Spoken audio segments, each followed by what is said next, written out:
Bienvenue dans le podcast d'Anne Delvraz, la cantine numérique de Brest. Nous vous proposons la deuxième partie de l'entretien avec Raina Stamboliska. Dans la première partie, nous avions parlé principalement de cybersécurité. Dans cette seconde moitié, nous abordons le cadre légal des activités du numérique, le RGPD, le DSA, le DEMA. Bonne écoute. Je te propose de passer à un deuxième catégorie de questions que je voulais te poser.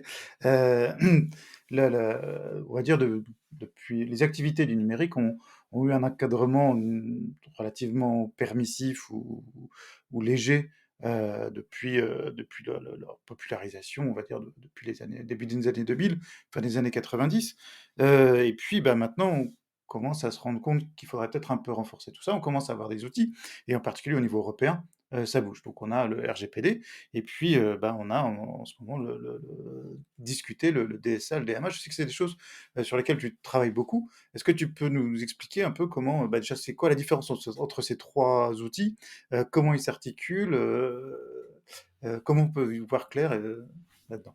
Yes. Alors, si tu veux, le RGPD, hein, je pense qu'il n'y a plus personne en France à ignorer ce qu'est le RGPD. Oui, faut cliquer sur oui, j'accepte tout accepter les cookies. Non, non, non, non, non, non. Écoutez pas. Faut cliquer sur tout refuser. Non, non, mais bon, le RGPD, si tu veux, on dit le RGPD parce que c'est le règlement. J'insiste. Et les gens qui me connaissent savent que j'ai un GIF spécialement créé pour ce sujet-là, où il y a une madame avec un fouet qui dit, on dit le RGPD. Bref, passons. Euh, donc, le RGPD, c'est le règlement général pour la protection des données à caractère personnel. Donc, si tu veux, c'est en France depuis avant qu'on soit né, hein, 78, en tout cas moi. Euh, ouais, je viens de te traiter de boomer, tu vois. On a la loi informatique et liberté. Et si tu veux, le RGPD, c'est allez, soyons fous, 80% du RGPD, c'est la loi informatique et liberté de 78, hein, en fait, qui existait déjà. Sauf que ça a été complété, ça a été augmenté, et il y a notamment un schéma de sanctions qui a été introduit avec le RGPD, qui a fait très très peur à beaucoup de gens. En fonction des types de violations, tu peux en fait te retrouver à ce que ça te coûte vraiment salé. Donc 2 voire 4% du chiffre d'affaires monde ou des sommes fixes si en fait, le 4% de chiffre d'affaires monde, est inférieur, si tu veux, au plafond. Donc voilà, si tu veux, tu as des choses comme ça, c'est ce qui est beaucoup en fait fait connaître et le RGPD parce que les gens ont eu peur et à raison.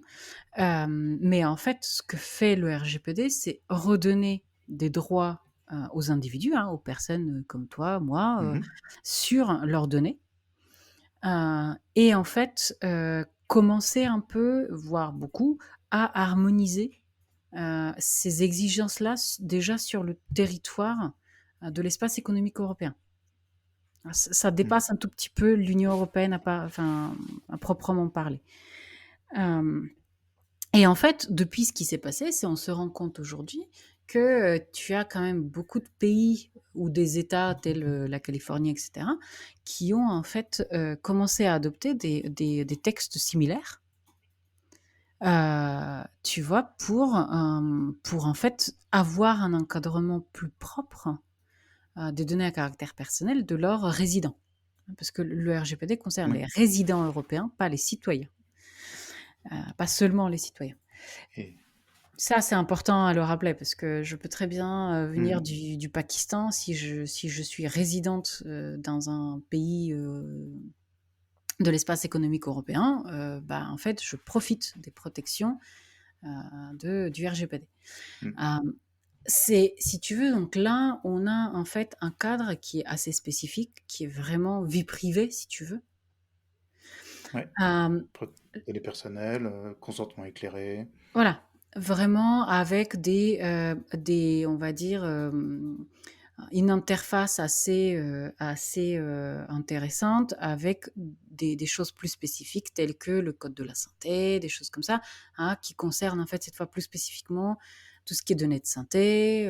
Il y a des précisions sur les données de recherche. Enfin bref, voilà, il y a des choses qui sont assez, mais ça concerne, on va dire, la vie privée au sens large, hein. Côté DSA, DMA, donc Digital Services Act, Digital Markets Act, en fait, on a l'antécédent de ces deux règlements qui est la directive e-commerce.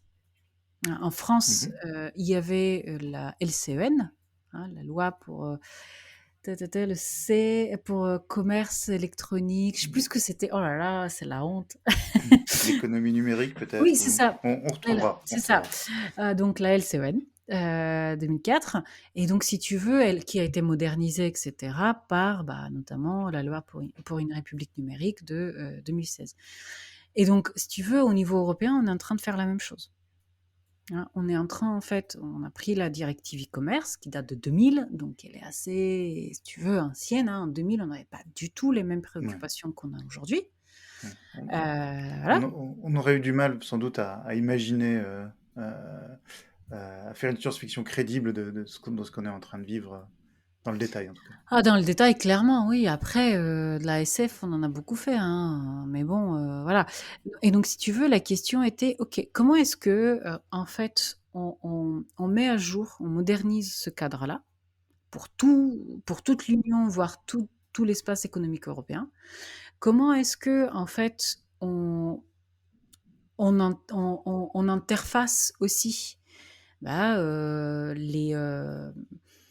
les partenaires ou partenaires francs-tireurs, comme on veut, américains, enfin extra-européens, américains, chinois, whatever, etc. Comment en fait et comment on intègre là-dedans un aspect qui n'est pas si souvent abordé quand on parle d'économie numérique, qui est tout l'aspect concurrence. Hein, droit commun de la concurrence le plus souvent, mais il n'y a pas que ça. Et du coup, au départ, si tu veux, DSA, DMA, c'était un seul texte. C'était surtout du DSA avec des bouts, un peu concurrence, machin. Et en fait, les gens se sont rendus compte que ça traitait en fait deux sujets très différents. Donc, Mhm. et du coup, ça a été splitté, ça a été séparé en deux textes dédiés, deux règlements pour le coup. Donc, on change aussi l'instrument législatif, si tu veux. Et donc, la différence, je rappelle, entre une directive et un règlement, c'est que la directive, contrairement à son nom, est transposable, c'est-à-dire elle donne des directions. Hein, on est libre de les interpréter, voilà. Et donc, c'est pour ça qu'on transpose une directive, une loi nationale, et à contrario, le règlement, c'est d'application directe. Donc, il y a tout petit peu de marge de manœuvre, d'adaptation, mais ça reste quand même globalement, les règles, c'est plus ou moins copier-coller.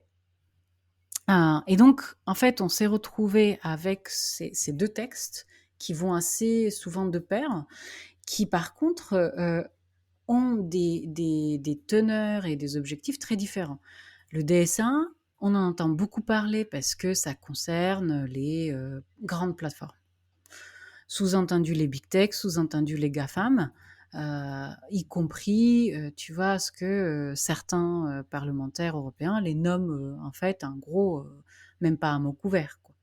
Donc ça concerne vraiment les places de marché, les plateformes dites structurantes, c'est-à-dire tout ce qui est en fait tellement multifonction que en fait il y a une position qui se crée d'oligopole, voire de monopole.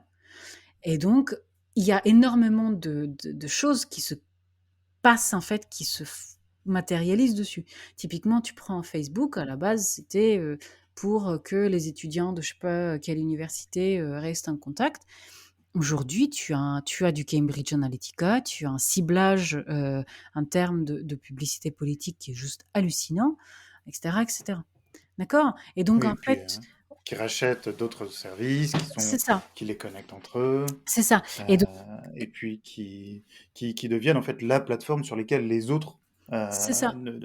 vont devoir exister, de la surtraitance. C'est ça et donc si tu veux, tu as mais c cette partie-là, elle est traitée par le DMA. Dans le sens où, là, côté DSA, on traite surtout, bah, effectivement, les, places de marché, hein, notamment en termes de contrefaçon. On va traiter, bah, la publicité politique, on va traiter,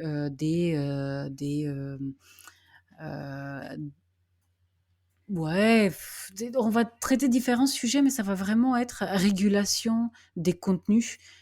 Quelles sont les règles du jeu? Est-ce que, en fait, je suis hébergeur ou je suis éditeur? Enfin, voilà, il va y avoir, en fait, vraiment ces sujets-là, de qu'est-ce que je fais des contenus, en fait?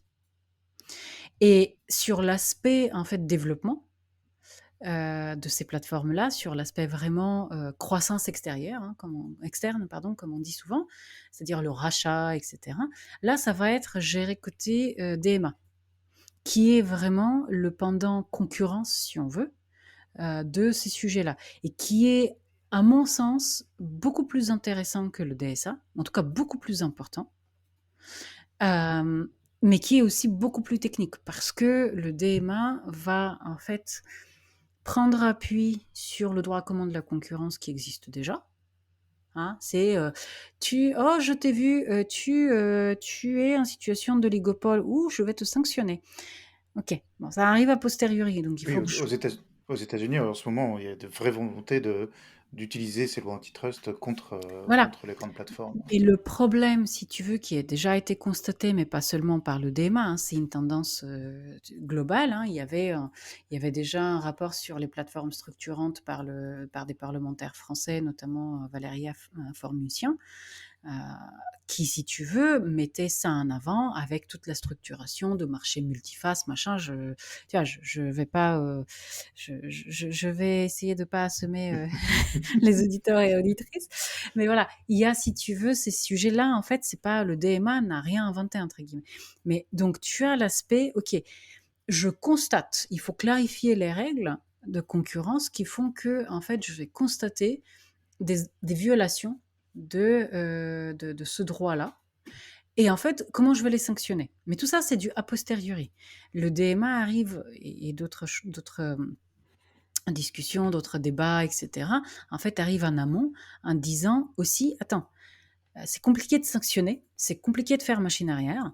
Comment est-ce que je fais pour essayer de préfigurer, donc c'est toute la partie législation ex ante, hein, comme ils appellent ça, comment en fait je peux faire pour préfigurer un tissu économique et une croissance en fait, une structuration d'interaction économique, business, etc., qui en fait ne fasse pas émerger des mastodontes qui ne laissent la place à personne.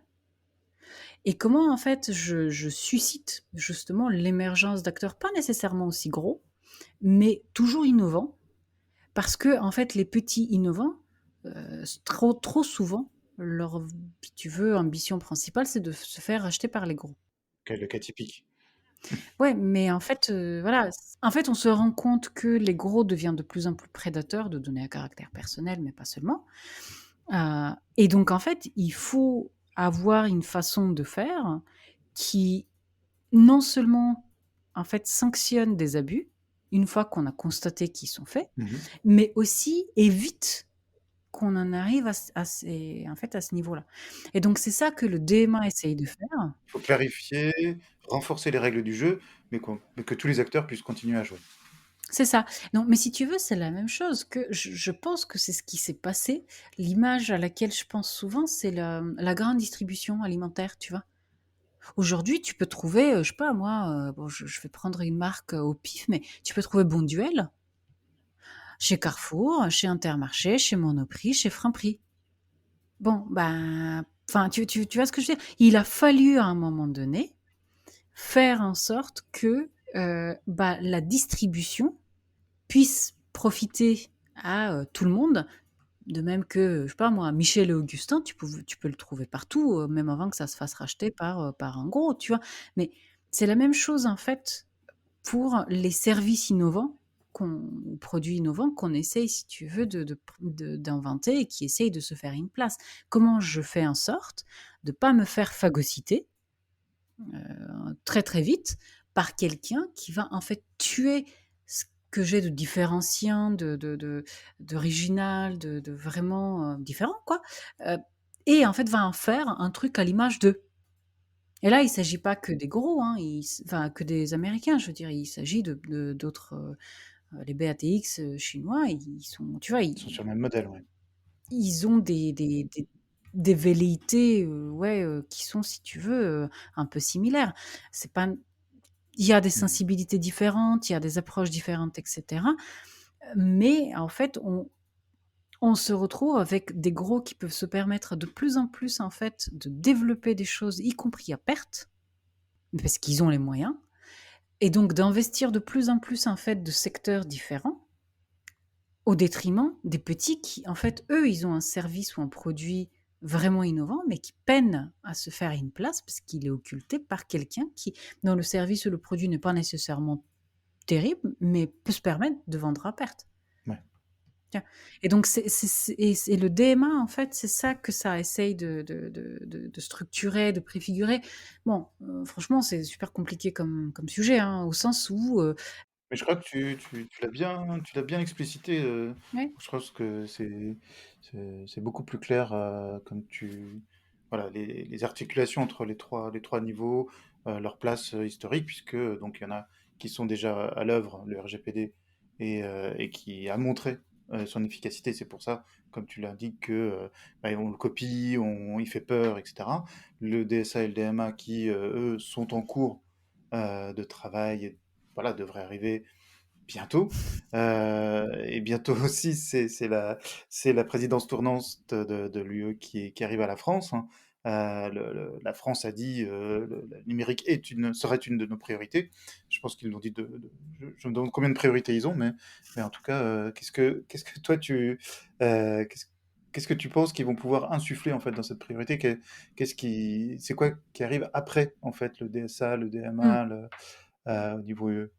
Si tu veux, il y a, alors la présidence tournante, pour rappel, c'est tous les 6 mois, un État membre de l'Union prend la tête du Conseil. Et le Conseil, son rôle, en fait, est d'impulser des directions politiques. C'est de donner, en fait, une grande stratégie pour l'Union. Et après, tu vas avoir la Commission dans son rôle de proposition de loi, enfin, donc de textes, d'actes législatifs, etc., aidés par les différentes agences. Typiquement pour la cybersécurité, c'est l'ENISA, machin. Et tu vas avoir après le Parlement qui fait office de Parlement, euh, Mmh. hein, qui discute en fait les propositions de la Commission, du législateur. Donc là, c'est la procédure législative ordinaire, anciennement appelée codécision.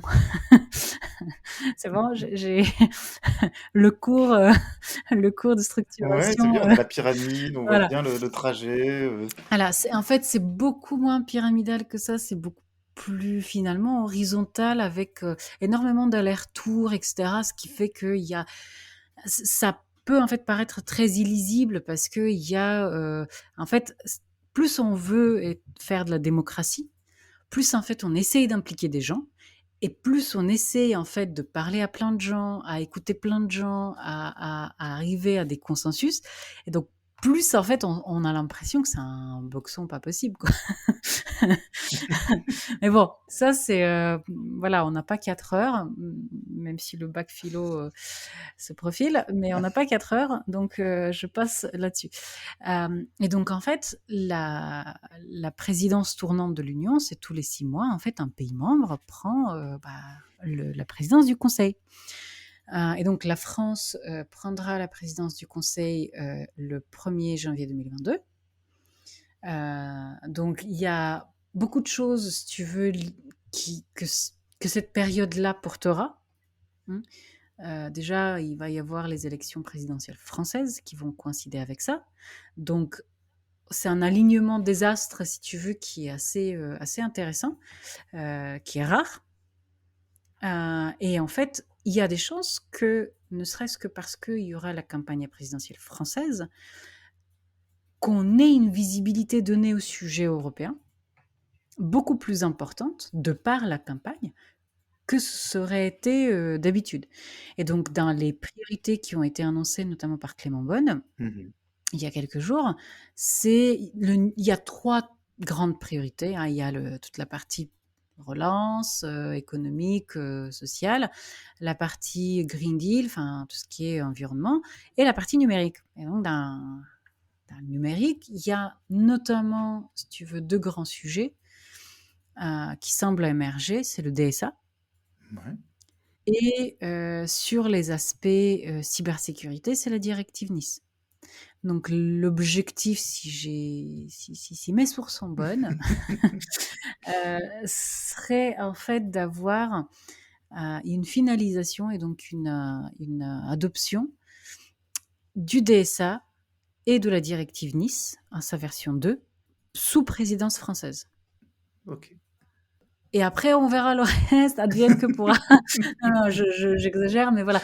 C'est très ambitieux, hein, parce que, encore Mhm. une fois, ce sont des sujets qui sont extrêmement complexes, où, ça, en Europe, c'est toujours la situation, hein, la coalition et surtout la négociation et le compromis, c'est ce qui prévaut, parce que en fait, tu as 27 maintenant, avant c'était 28, mais tu as maintenant 27 États membres, donc avec leur propre histoire, avec leurs propres références culturelles, avec leur propre aussi perception de ce qui est régalien, de ce qui l'est pas, Ouais. de ce qui est possible de faire de par leur économie et pas, ou pas, etc. Et donc, si tu veux, c'est très ambitieux. Oui, et puis obtenir un consensus dans un, dans un système pareil, ça demande énormément de temps, d'énergie. On a déjà bien avancé. Oui. Non, non, mais voilà, même si les travaux, si tu veux, sont en cours, voilà, enfin, c'est pas demain la veille, donc si ces textes-là passent sous présidence française, moi, comme disent les anglo-saxons, color me impressed. Enfin, je serais vraiment impressionnée de voir ça se réaliser. Je dis pas que ce serait pas possible, je dis juste que c'est ambitieux. Oui, Faut mais veiller au grain. le pari Tu vois? est- Et c'est pour ça, en fait, que je parle de ces sujets et je «m'étale» entre guillemets sur des détails, un peu de procédure et des choses comme ça. Parce que c'est là où, si tu veux, ça rejoint, en fait, mon propos du début, hein, de cet échange, mais aussi plus largement de mon engagement, en fait, dans le monde du numérique au sens très large. C'est que la tech au sens numérique, hein, le numérique, c'est un sujet de société et c'est un sujet politique. Et il y a un fossé de dingue qui s'est creusé, qui continue à se creuser entre les gens sachant de la technique et les gens sachant de la fabrique de la loi, qui ne se parlent pas, qui se méprisent mutuellement, enfin, je Mhm. veux dire, il n'y a qu'à ouvrir un réseau social de ton choix pour voir les bondissements, les machins, les jérémiades, mais il n'y a pas, en fait, d'effort de Ouais. pédagogie.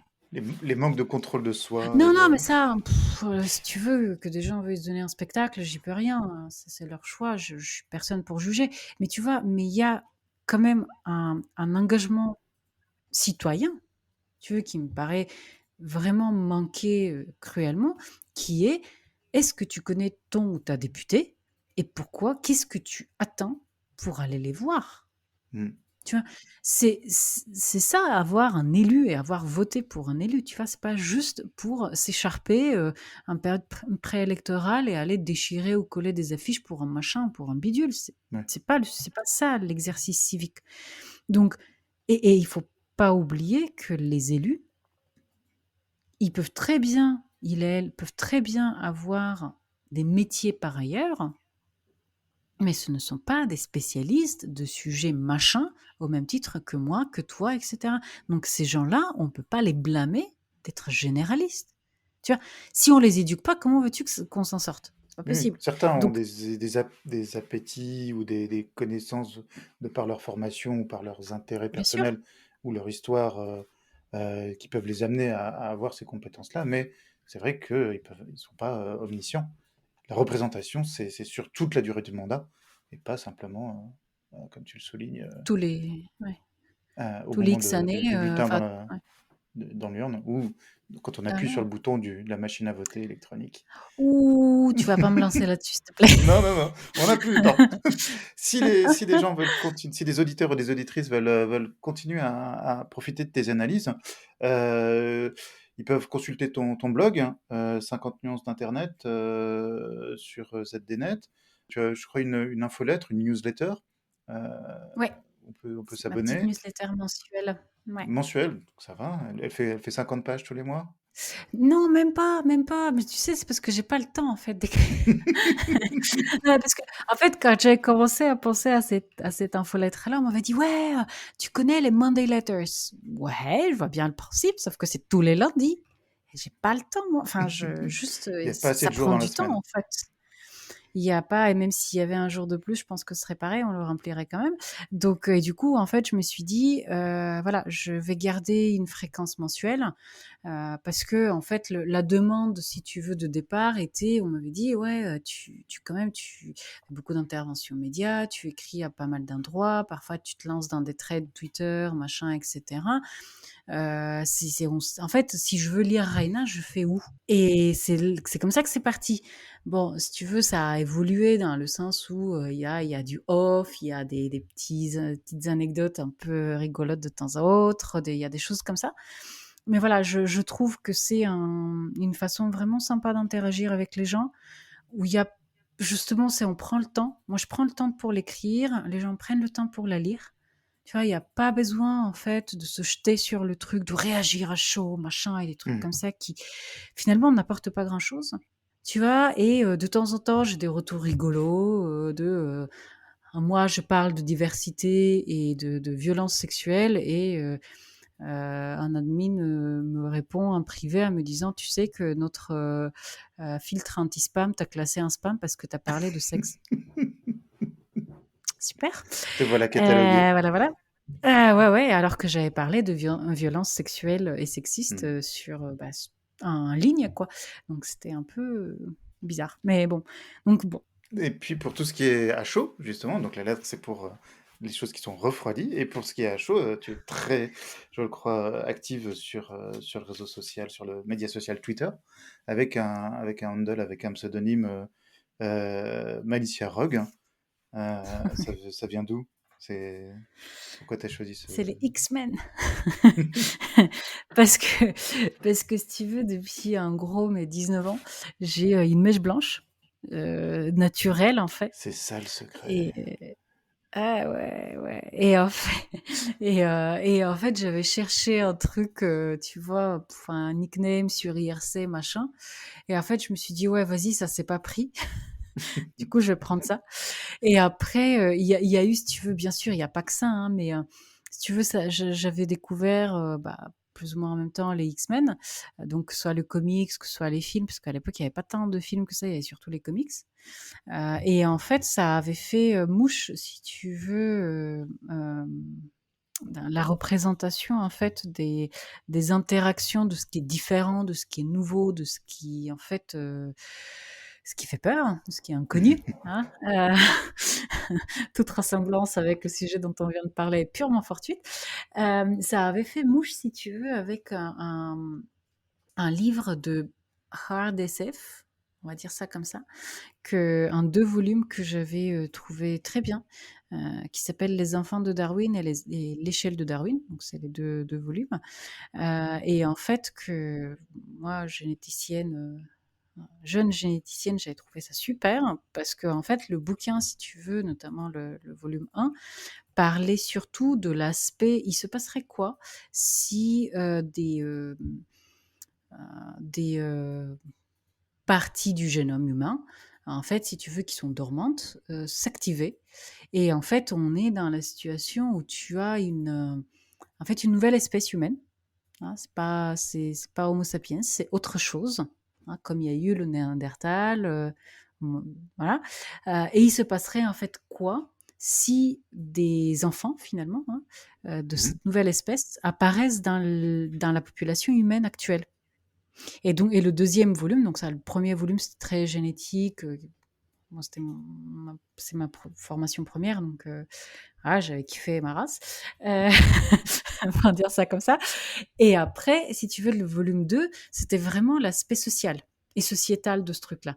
Donc, la mise au banc, l'ostracisation, Mmh. en fait, de cette nouvelle espèce humaine, Ouais. finalement.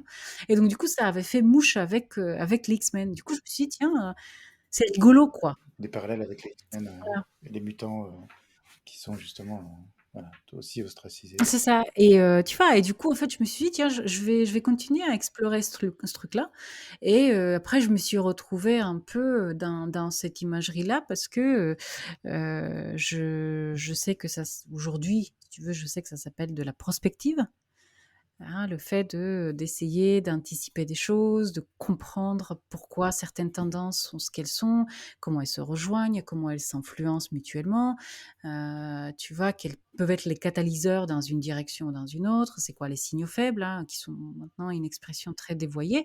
Quels sont les mécanismes déclencheurs, C'est d'irréversibilité, ça. ou au contraire de C'est facilitation? ça. Et tu vois, et en fait, très, très tôt, finalement, je me suis intéressée au sujet numérique, etc. Alors que c'était franchement pas moderne, quoi. Tu vois, c'était pas. C'est, tu vois, le summum des trucs intéressants, c'était IRC, quoi. Enfin, tu vois.